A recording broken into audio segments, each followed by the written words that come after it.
حضرت ابو ہریرہ سے کہنے لگے نبی کریم علیہ السلام کی خدمت میں عرض کرنا کہ میں خود آؤں گا۔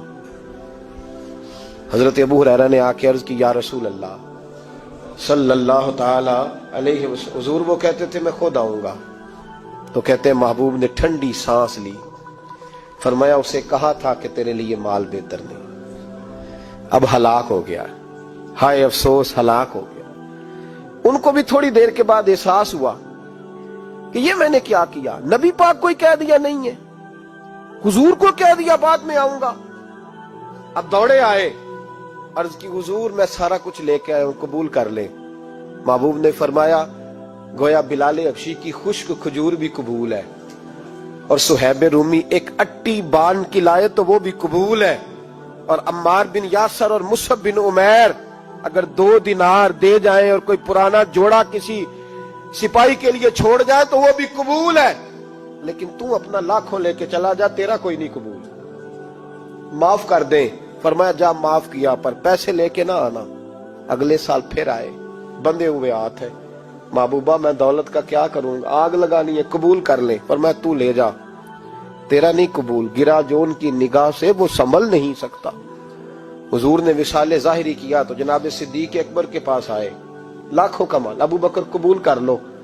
تو جناب صدیق اکبر کہنے لگے اس کا کر لوں جس کا نبی نے نہیں کیا، چل جا، کوئی نہیں چاہیے۔ حضرت عمر کے زمانے میں قحط پڑ گیا، بارشیں نہیں ہوتی، غلہ نہیں ملتا، حالات خراب ہے، مالی طور پہ بحران آ گیا، غربتیں، مجبوریاں، تکلیفیں، آ کے روئے، عمر میرا قبول کر لو، مجھے معافی تو مل گئی تھی نا۔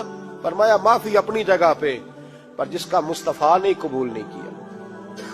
بہت سارے لوگوں کو پتہ ہی نہیں کہ ان کا قبول ہی نہیں ہوا، اور وہ الجھے ہوئے، انہیں خبر ہی نہیں کہ اصل بات کیا ہے۔ فرمایا جس کا مصطفیٰ کریم نے قبول نہیں کیا، اب ہیرے اور جواہرات بھی لے کے آئے تو بھوکے مریں گے، پر اس کا قبول، اس بات پہ راضی رہو اس حال میں اللہ نے رکھا ہوا ہے، اس حال میں راضی رہو۔ یہ جو مصیبت ہے نا دیکھنی کہ وہ بھی میرے پاس، تمہیں کیا پتا، کبھی پوچھ تو صحیح اس سے وہ کس مصیبت کا شکار ہے، جو مالی طور پہ بڑا امیر ہے، تو اس کی طرف دیکھ کے اپنا دل برا کرتا ہے۔ بس جس حال میں رب نے رکھا ہے اس حال میں رہ۔ حضرت عثمان غنی کے زمانے میں تو وہ وصال کر گئے، لیکن بھائی تو جس حال میں تیرا رب تجھے رکھتا ہے اس حال میں رہ، تیری مالی پریشانیاں ختم ہو جائیں گی۔ امام شافعی فرماتے ہیں جن گھروں میں لوگ فجر کی نماز کے وقت سوئے ہوتے ہیں ان گھروں میں رزق نہیں آتا۔ آپ فرماتے ہیں فجر کا وقت اللہ کے دینے کا وقت ہے، اس وقت اللہ بانٹتا ہے۔ حضور صلی اللہ علیہ وسلم کا فرمان ہے نا حدیث میں کہ تہجد کے وقت اللہ پہلے آسمان پہ نزول جلال فرماتا ہے جو اس کی شان کے لائق ہے تہجد کے وقت، اور وہ کہتا ہے مانگو میں تمہیں عطا کروں گا۔ لینے کی باری آئے تو بندہ سمیٹ سماٹ کے اندر گھس جائے۔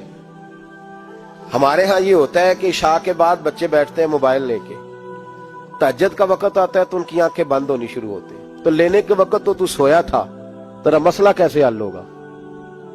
بھائی جب کوئی آدمی خیرات بانٹ رہا ہو تو جو پیالہ پیچھے کر لے اسے ملے گا؟ کہتے اس وقت آنا جب میں بانٹ رہا تھا، اب تو کدھر آ گیا ہے؟ مثال دے رہا ہوں۔ تو فجر کا وقت مانگنے کا ہے، تو ساری رات تو گزر گئی گیمیں کھیلتے، ٹی وی دیکھتے، اور جو لینے کا وقت تھا تو سو گیا، تو کیسے آئے گا تیرے پاس؟ تو اٹھے سویرے، بندوں سے مانگ کے دیکھ لیا، بڑی عزتیں خراب ہوئی، فجر کا وقت اٹھ کے جھولی پھیلائے۔ میرے رسول پاک علیہ السلام فرماتے ہیں، رب فرماتا ہے جب بندے میرے آگے جھولی پھیلاتے ہیں مجھے شرم آتی ہے، کیسے خالی واپس کر دو؟ تو اس کے سامنے جھولی پھیلائیں سویرے اٹھ کے، رزق میں برکت ہوگی۔ اور پھر ایک اور بات، 5ویں بات، رزق میں تنگی اس وقت ہوتی ہے جب ہم مال غلط جگہ پہ خرچ کرتے ہیں۔ اللہ مال دیتا ہے اپنے فضل سے، اور جب ہم اسے ضائع کریں، مثال دیتا ہوں، میرے پاس ایک شخص نے آ کے کہا حضرت جی بچی کی شادی ہے، یا میرا گھر میں کوئی بیمار ہے، یا بڑی آزمائش ہے، 10,000 کی ضرورت ہے، میں نے تھما دیا اس کو، پھر مجھے بعد میں پتا چلا کہ اوہو وہ تو عیاشی کر رہا ہے پیسوں سے، وہ تو چلا گیا کہیں گھومنے اور فلاں ہوٹل میں، مہنگے ہوٹل میں بیٹھ کے کھانا کھا لیا، تو میرے دل پہ کیا گزرے گی اس شخص کے بارے میں؟ بلا مثال و بلا تشبیہ سمجھانے کے لیے اللہ نے مال دیا فضل سے، اور اگر عیاشیوں میں لگا دیا۔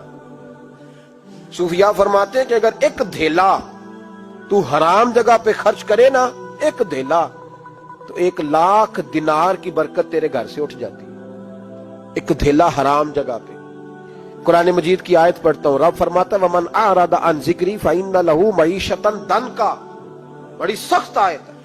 وَمَنْ أَعْرَضَ عَنْ ذِكْرِي، فرمایا جب تم میرے تذکرے سے، میرے ذکر سے منہ پھیر لیتا ہے، فَإِنَّ لَهُ مَعِيشَةً ضَنْكًا، تو میں تیری معیشت کو، تیرے رزق کو تنگ کر دیتا ہوں، تو تیری زندگانی تنگ ہوتی، اور جس کی زندگی اللہ تنگ کرے اس کی کوئی کھول سکتا ہے؟ کہتے ہیں بڑی جگہوں پہ گیا ہوں، بڑی پھوکے مروائی، بڑے دم کرائے، حالات صحیح نہیں ہوتے، تو مسجد آ کے توبہ کر۔ وہ کہہ رہا فَإِنَّ لَهُ مَعِيشَةً ضَنْكًا، اعلان ہے قرآن پاک کا کہ جب تو میرے ذکر سے منہ پھیرے گا، روٹی میری کھائے اور پیسے لے کے عیاشی کرے، مسجد آئی نہ۔ حکم تو یہ ہے کہ جتنی جتنی نعمت بڑھتی جائے سجدے بڑھنے چاہیے، لیکن ہم لوگ سجدے کم کرتے جاتے ہیں، فرض نماز بھی نہیں پڑھتے، پھر رزق تنگ ہوتا ہے، پھر اللہ کے عدل کا نظام چلتا ہے، پھر خرابی ہوتی۔ اس لیے یاد رکھیں قرآن مجید نے حکم دے دیا کہ اگر چاہتے ہو کہ رزق میں برکت ہو تو پھر رزق دینے والے کے آگے جھک جاؤ، پھر رزق دینے والے کے آگے جھکو۔ تو مالی پریشانی کا بہت بڑا سبب یہ ہے کہ ہم مسجد کی طرف نہیں آتے، دین کی طرف نہیں آتے، پیسہ ناجائز جگہ پہ خرچ ہوتا ہے۔